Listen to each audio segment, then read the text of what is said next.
Naku! BBM at Sara mas lalala pa ang tensyon ayon sa hula. At BBM posibleng mapapababa raw sa pwesto sa gitna ng lumalalang kaguluhan sa politika ng Pilipinas na naglabasan ng iba't ibang hula at pagbabasa ng tarot card para kay Pangulong Ferdinand Bongbong Marcos Jr. at Vice Presidente Sara Duterte. Sa patuloy na bangayan ng dalawang panig, ano kaya ang sinasabi ng kapalaran?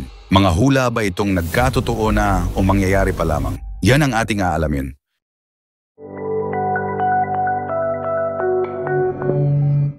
Ayon sa isang kilalang tarot reader na si Ate Windra na napapatunayan ng tumpak ang kanyang mga nakaraang pagbabasa, ay may nakakabahala siyang nakikita sa hinaharap ni BBM. May isang tao na ayaw siyang pababae.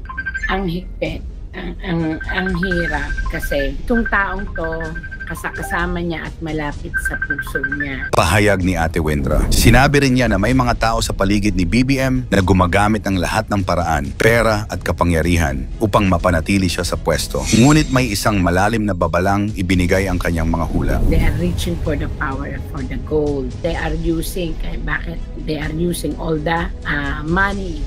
But unfortunately, tao ang magdidesisyon. Ang tanong na laging lumilitaw, kailan bababa si BBM sa pwesto? Ayon sa mga hula, hindi malinaw kung kailan ito mangyayari. Subalit may mga palatandaan na kailangang abangan. May mga darating na mga tao or darating na problema na maaaring marirealize niya. Dagdag ni Ate Windra, paano nagpapahiwatig na maaaring magkaroon ng comprehension si BBM sa mga tunay na hamong kinakaharap ng kanyang administrasyon. Ayon rin kay Ate Windra, ang mga hula niya patungkol kay Vice President Sara Duterte ay nagsimulang magkatotoo makalipas ang halos isang taon mula ng kanyang pagbasa ng tarot. Ipinahayag niya na marami ang natatakot sa kanyang mga prediksyon, ngunit iginiit niyang wala siyang intensyon na maging one-sided, kundi ipinapahayag lamang niya ang kanyang nababasa sa baraha. Marami na rin umano ang nagkomento sa kanya tungkol kay Sara Duterte at bagamat may pangamba siya sa kanyang mga hula, naniniwala siyang ang mga ito ay may basehan.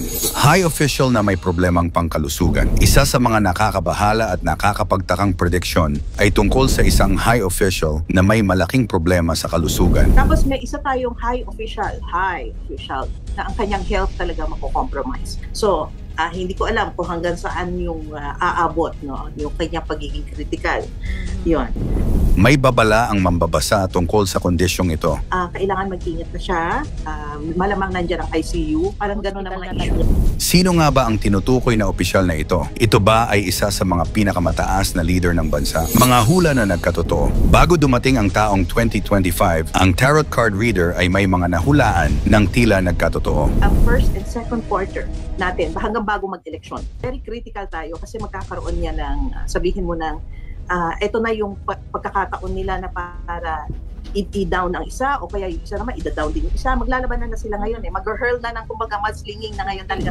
Idinagdag pa na magiging isang special election period ito kung saan magiging paramihan ng kakampi at numbers game sa mga halalan. Matatandaan ang pag-aresto kay dating Pangulong Rodrigo Duterte ng International Criminal Court, ICC, isang hakbang na itinanggi ng administrasyon ni Pangulong Marcos na sila ang may pakana. Sa kabila ng kanilang pagtanggi, marami ang naniniwala na bahagi ito ng mas malawakang hakbang upang pabagsakin ang isang kampo habang pinalalakas naman ang isa. Ang pangyayaring ito ay tila nagkatotoo sa hula na bago ang eleksyon sa 2025, magkakaroon ng matinding banggaan kung saan may isang ida-down habang ang isa naman ay ida-drag sa kontrobersya. Ngayon, sa tinatawag niyang special election period, kitang-kita na nagiging paramihan ng kakampi ang laban. Ang mga dating magkaalyado, nagkakawatak-watak. Ang mga dating magkakalaban, biglang nagkakaisa para lamang mapanatili ang kapangyarihan.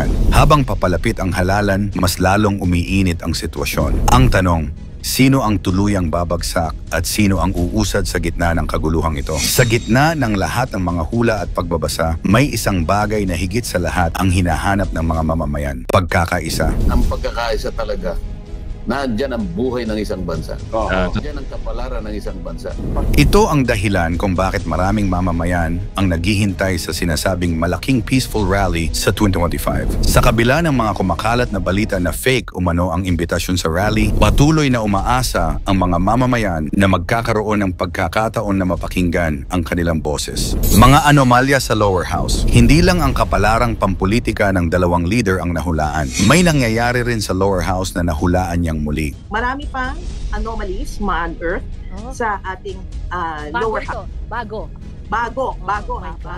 Hindi Hindi pa ito lumalabas. Marami pang lalabas. Ayon sa ibang hula, ang mga anomalyang ito ay maaaring makaapekto sa magkabilang panig ng political division. Matatandaan na noong Pebrero 2025, naghain ng reklamo sa Ombudsman laban kina House Speaker Martin Romualdez at 3 iba pang mambabatas dahil sa umano'y hindi autorisadong paglalagay ng 241 bilyong piso sa 2025 national budget. Ang reklamong ito ay naglalayong papanagutin ang mga nasabing opisyal sa ilalim ng Anti-Graft and Corrupt Practices Act at sa falsification ng mga dokumentong lehislatibo. Ang mga pangyayaring ito ay tila nagpapatotoo sa hula na maraming anomalya ang matutuklasan sa mababang kapulungan bago ang eleksyon na maaaring makaapekto sa magkabilang panig ng political division. Bukod dito, noong Disyembre 2024, naghain ng impeachment complaint laban kay VP Sara Duterte dahil sa umano'y maling paggamit ng pondo at paghadlang sa investigasyon ng Kongreso. Ang reklamong ito ay nagdulot ng mas matinding tensyon sa pagitan ng mga pangunahing leader ng bansa. Ang mga kaganapang ito ay nagpapakita ng mga anomalya at kontrobersya sa loob ng pamahalaan na maaaring makaapekto sa political landscape ng bansa habang papalapit ang eleksyon. Sa huli, isang mahalagang mensahe ang lumalabas mula sa mga hula at pagbabasa. Ang kapangyarihan ay nasa kamay ng mamamayan.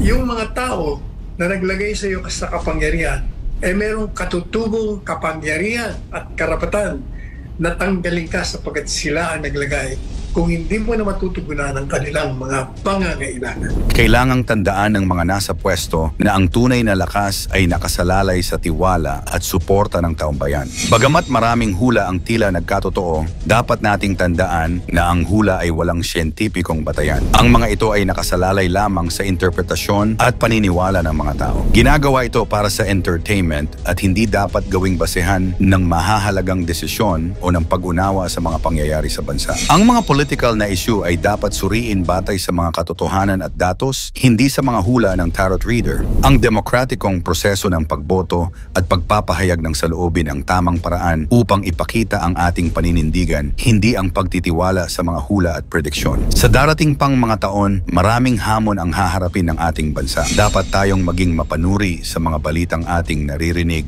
at nakikita. Huwag basta maniwala sa mga balitang walang matibay na batayan. Ang politika ng Pilipinas ay hindi dapat nakasalalay sa mga hula ng tarot reader, kundi sa aktibong participation ng mga mamamayan sa demokratikong proseso. Mag-isip ng malalim, magsuri ng mabuti, and maging responsable sa pagpapalaganap ng impormasyon. Dahil sa huli, hindi ang mga hula ng tarot reader ang magdedesisyon sa kapalaran ng ating bansa, kundi ang kolektibong aksyon ng mga Pilipino na nagmamalasakit sa kinabukasan ng Pilipinas. Alin sa mga hula pa kaya ang mangyayari? At mas titindi pa kaya ang sitwasyong political sa Pilipinas? Ikomento mo naman ito sa ibaba.